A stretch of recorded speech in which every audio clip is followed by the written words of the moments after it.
Welcome to my YouTube channel AWG Academy. How are you guys? I hope you all are good. Students, आज हम सीखने वाले हैं chapter number 3. Class 8 का हम चैप्टर नंबर 3 आज सीखेंगे, जिसका नाम है indices and cube root. Okay students, तो क्या सीखेंगे हम? Indices and cube root. ये चैप्टर नया है और मैं यहाँ पे डिटेल में आपको समझाने वाली हूँ कि इस चैप्टर में क्या क्या दिया है. जो प्रैक्टिस सेट है वो भी मैं आपको डिटेल में समझाऊंगी. तो स्टूडेंट्स, आप रेडी हो जाइए एक नया चैप्टर सीखने के लिए. बट बिफोर दैट, अगर मेरे वीडियोस आपको अच्छे लगते हैं तो मेरे वीडियो को लाइक कीजिए और मेरे चैनल को आप जरूर सब्सक्राइब कीजिए. चैनल का नाम है AWG एकेडमी. तो स्टूडेंट्स, आप ध्यान से सुनिए कि मैं यहाँ पे क्या बताने वाली हूँ. तो चलिए, अर्लियर स्टैंडर्ड में हमने सीखा था इंडाइसेस के बारे में और लॉ ऑफ इंडाइसेस क्या होता है उसके बारे में भी हमने पढ़ा था. लेकिन अगर आपको वो याद नहीं है तो मैं फिर से लॉ ऑफ इंडाइसेस आपको सिखाऊंगी. बट उससे पहले एक बेसिक एग्जांपल मैं लेती हूँ. यहाँ पे मैं लेती हूँ the product 2 into 2 into 2 into 2 into 2. It can be expressed as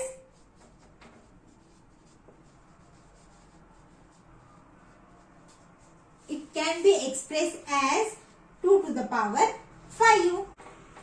तो स्टूडेंट्स, मैंने यहाँ पे क्या लिखा कि प्रोडक्ट किसका? 2 का. यहाँ पे 2 into 2 into 2 into 2 into 2, ये 5 टाइम्स मैंने लिखा. ओके, 2 का मैंने यहाँ पे मल्टीप्लिकेशन किया.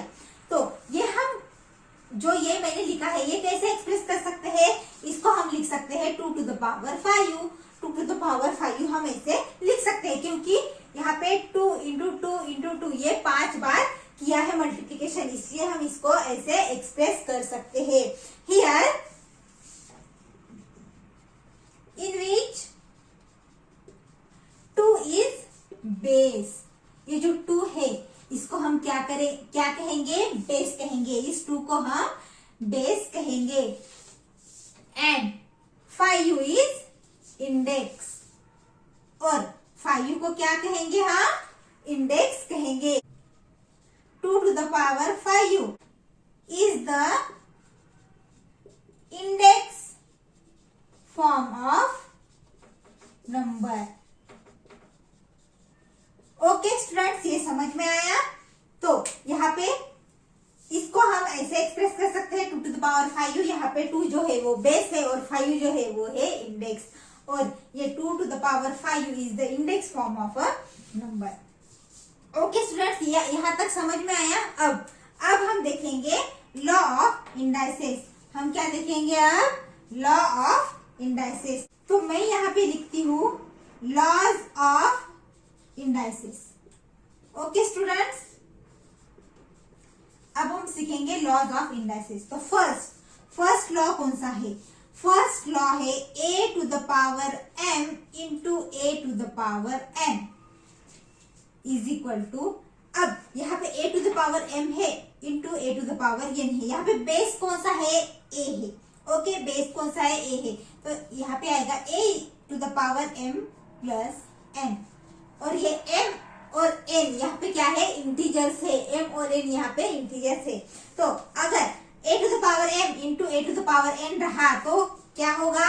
a to the power m plus n, यानी इनकी क्या होगी? एडिशन होगी. बेस सेम है ना, तो बेस सेम है तो हम a लिख लेते हैं और इनकी क्या करेंगे? हम एडिशन करेंगे. सपोज यहाँ पे एक एग्जाम्पल है. ओके, मैं नीचे लिखती हूँ एक एग्जाम्पल. जैसे 2 to the power 3 into 2 to the power 2. तो ये कैसे आएगा? इसके बेसिस पे हमें ये सॉल्व करना है. तो कैसे आएगा? 2 ये बेस है तो मैं 2 लिख लेती हूँ और इनका क्या होगा? एडिशन होगा. 3 plus 2 यानी 2 to the power क्या आएगा? 5 आएगा. 2 to the power क्या आएगा? 5 आएगा. तो ये हुआ ये फर्स्ट लॉ. अब हम देखेंगे सेकंड लॉ. यहाँ पे सेकंड लॉ बताती हूँ. a to the power m divide by a to the power n. अगर ऐसा रहा तो क्या होगा? a to the power m divide by a to the power n। तो ये बेस सेम है ना, तो a लिख लेंगे हम, बेस सेम है तो a लिख लेंगे। और इनका क्या होगा, सब्ट्रैक्शन m माइनस n, इनका क्या होगा, सब्ट्रैक्शन होगा। तो एक एग्जांपल ले लेते हैं हम। Suppose 2 to the power 5 divide by 2 to the power 3। Okay, ऐसा मैंने यहाँ पे लिख लिया, यानी ये बेस सेम है तो 2 लिख लेंगे। ओके स्टूडेंट्स, बेस सेम है तो 2 लिख लेंगे। और इनका क्या होगा, सब्ट्रैक्शन 5 माइनस 3, यानी 2 टू द पावर 2। ये ऐसा आया। ये हो गया फर्स्ट लॉ और ये हो गया सेकंड लॉ। आई होप आपको ये समझा होगा। चलिए हम थर्ड लॉ देखते हैं।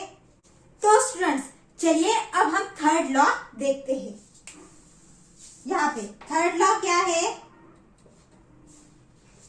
a इंटू बी, ब्रैकेट देंगे और ब्रैकेट का पावर होगा m, ब्रैकेट का पावर m। तो ये कैसे आएगा, a इंटू बी, ब्रैकेट है ना, उसका पावर m है, तो a to the power m into b to the power m, ये ऐसा आएगा। यानी ये m ये दोनों को भी लगेगा। Okay, a to the power m into b to the power m। चलिए एग्जाम्पल ले लेते हैं, 2 into 3 to the power 2। Okay, इसको कैसे सॉल्व करेंगे, 2 to the power 2 into 3 to the power 2, यानी 2 का स्क्वायर और 3 का स्क्वायर। तो कितना आएगा, 4 इंटू 3 का स्क्वायर कितना आता है, 9 आता है, आंसर आएगा 36।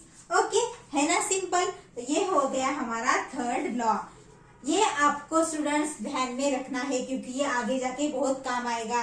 इसलिए मैंने कहा था कि मैं आपको डिटेल में सब कुछ समझाऊंगी, तो आपको ध्यान से ये सब सुनना पड़ेगा, क्योंकि अगर आप यहाँ पे मेहनत करोगे तो आपको फ्यूचर में आसानी होगी। तो चलिए इस प्रकार हम अभी फोर्थ लॉ देखते हैं। फोर्थ लॉ है a to the power 0 is equal to होता है 1, a to the power 0 is equal to 1।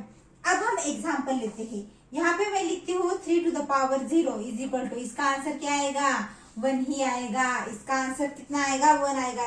जैसे मैंने 3 टू द पावर 0 लिखा है, अब कोई भी बड़ा नंबर हो उसका पावर मैं 0 लिखती हूँ। कोई भी बड़ा नंबर हो, अगर मैं यहाँ पे 100 लेती हूँ, 200 लेती हूँ, उसका पावर अगर 200 का पावर 0 है तो उसकी वैल्यू 1 ही आएगी। आप ध्यान में ये जरूर रखना। चलिए अब हम नेक्स्ट लॉ देखते हैं, लॉ नंबर 5। अब यहाँ पे क्या है, a to the power minus m। अगर ऐसा रहा a to the power minus m, तो इसको हम कैसे लिखेंगे, 1 divide by a to the power m लिखेंगे, क्योंकि ये निगेटिव है ना, ये निगेटिव हट जाता है और ये डिवाइड में आता है, निगेटिव हट के ये डिवाइड में आता है, इसलिए हमने यहाँ पे 1 अपॉन में लिखा, 1 upon a to the power m, इसको ऐसे लिखते हैं। चलिए अब हम एक एग्जांपल भी लेंगे इससे related.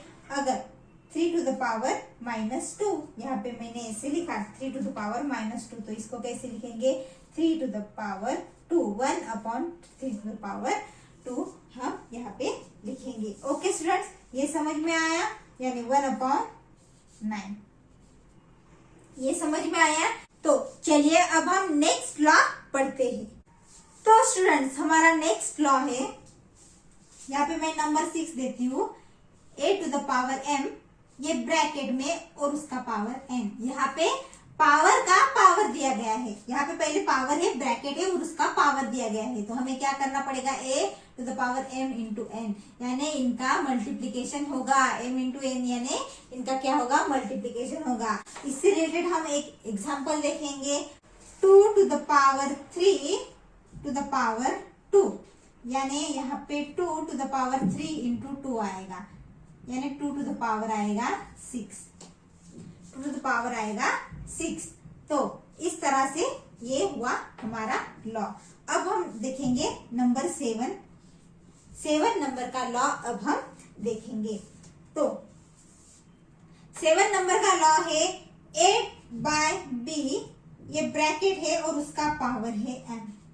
Okay, a divide by b, bracket है और ब्रैकेट का पावर है m, तो इसको हम लिखेंगे a to the power m divide by b to the power m, इसको हम ऐसा लिखेंगे। ओके स्टूडेंट, समझ में आया, इसको हम ऐसा लिखेंगे। अब हम एग्जांपल लेते हैं, 2 बाय 3 टू द पावर आएगा 3, तो इसको हम कैसे लिखेंगे, 2 to the power 3 divide by 3 to the power 3, इसको हम ऐसा लिखेंगे। लिखेंगे। समझ में आया स्टूडेंट्स? ये मैंने क्या किया, अब इसको हम सॉल्व भी कर सकते हैं या नहीं। 2 to the power 3 यानी 8 होता है और 3 to the power 3 यानी होता है 27।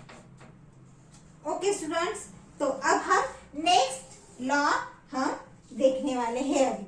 ओके, तो नेक्स्ट लॉ है हमारा नंबर 8।